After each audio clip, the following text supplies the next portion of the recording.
Hello, hello, it's me, the MetaVerse Explorer, and this is the news that I noticed today. This is what caught my eye. So, we're going to talk about DYDX, but before that, let's have a look at some other news that really did catch my eye today. MicroStrategy is about to announce the fourth quarter earnings in February 2nd. Only one day until we see that. And despite the dip in the revenue compared to like previous year, they're still expected to make about $10 million. I think $10.7 million, give or take. Now, this will be their first profit since the end of 2020. The dip in revenue is really due to like tough last quarter from the crypto market, but MicroStrategy is still holding onto their Bitcoin, right? They haven't sold a little bit. Actually, I think they sold a little bit, but it was a finance tactic to buy, to sell and buy the same thing, but they probably bought more of it, right? So they're planning to use the losses from these transactions to try and offset any of the gains they made from the last year. Of course, following the federal tax laws in America. I'm not an expert in the tax laws in America, but what does this really mean for us, guys? Saylor is still going strong, right? Saylor is still going massively strong, and he's still, and I bet you he's still buying. He bought like in the last week or two. I'm betting you, yeah. Next up, Sandbox, Decentraland, and the tokens actually prices nearly doubled during this January bull run, which is crazy, right? We never thought I never thought I'd see their tokens start doubling, but hey, the market is going crazy. So why have they been going on such a wild ride? The value of decentralized token, which is a mana, jumped for about 30 cents to nearly 80 cents. That's actually more than double, guys, according to CoinGecko. And the Sandbox token, which is SAND, S-A-N-D, rose from 38 cents to 84 cents, which is crazy. So the reasons for these, no one really knows why. It's a bit of a mystery at the moment, but it seems like the whole crypto market is going up, so everyone's a bit optimistic. So maybe the metaverse is coming back, right?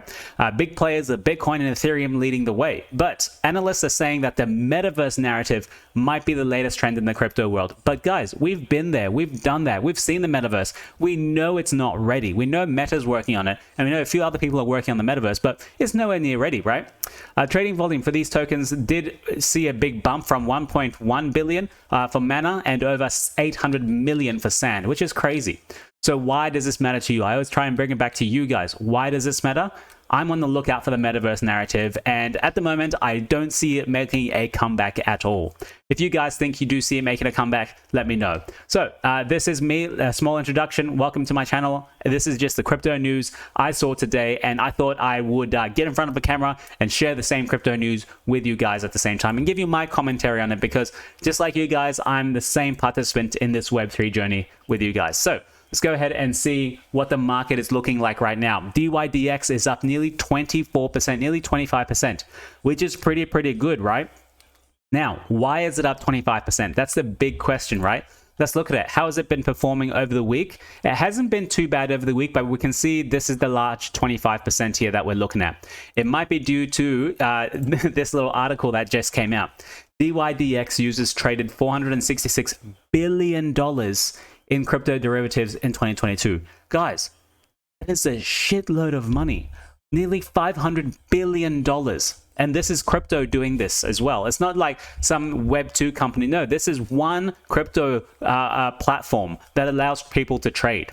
So they recorded nearly 500 in cumulative transaction volume. Platform's cumulative volume rose 140% year over year. This is incredible, right? Now, one thing that people are super bullish on at the moment, and this is probably why the token is performing so well. Last week, the team came out and they said they're going to delay their token unlocks until December of 2023. So that's like another whole year. So what does this all mean? When DYDX came out with their token, some people got some tokens and some investors had their tokens locked up for a while because they can't trade it, right? Because they probably paid a really low price for it. So that locked up tokens was due to be unlocked in January I think in February of this year, something like that, something like now, right? But now DYD, and of course, people in the market expect, oh, all of these guys are going to get all of these tokens that are now free for them to do whatever they want. Usually they're going to sell it, right? Usually they sell it. And some people would say, yes, they are going to. And so because of that, the token doesn't perform well. But now that they've come out and said, we're going to delay the token unlock for these guys until the end of December, Now people are like, oh, so these tokens are actually coming to be sold onto the market now. So now the price goes up a little bit more because the optimism has increased a little bit. The hope has increased a little bit. I have until one whole year, until December, until I have to worry about that unlock. I'm going to go into this trade and I'm going to get out before the unlock comes. So that's kind of like the superficial thought process. I'm sure there's a lot more that goes into it. Let's go to the top of Reddit today. This 43% rally. This is from Party MSL.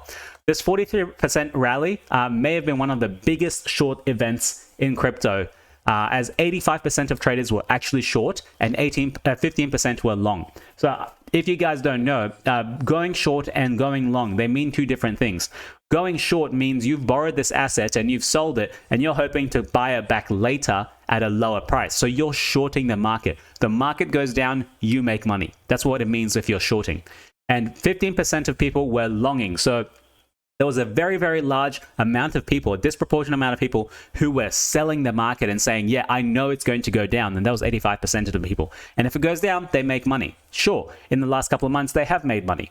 But if you're short for too long, you get liquidated. And what that means is that the price starts going in the opposite direction. You want it to go down, but the price is actually going up. So you have to go and buy that token at a higher price. And then it gets into a liquidation kind of cascade thing where it keeps going up and up and up. And other people who are short have to go and buy it. And then since they buy it, the price goes up. And someone else who's short gets liquidated and they have to go and buy the token. You see what I'm saying? So like they keep having to cover each other. So what they're saying is that this was an incredibly high amount of people that were actually short in the market right now.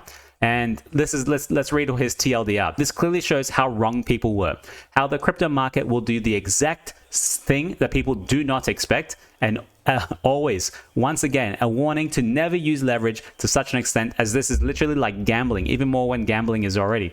So I like to say this as well. One, never ever use leverage. Not ever ever. It's a great tool, but you have to understand how the tool works and how it can backfire on you for you to use it appropriately.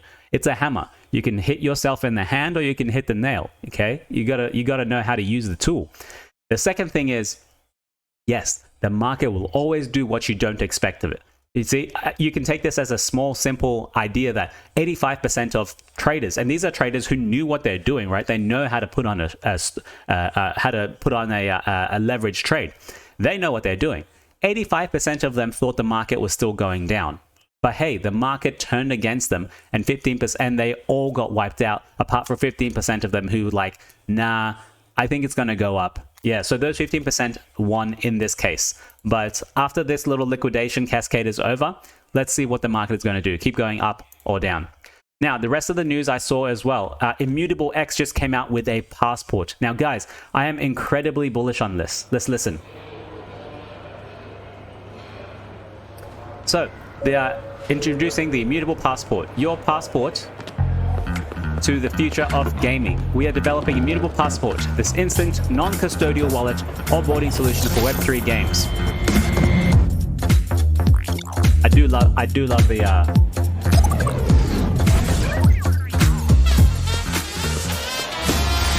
So what does this actually mean? So when someone comes into a new game or whatever, or they want to go to another game, they always have to get either another wallet, another blockchain. They have to learn everything again.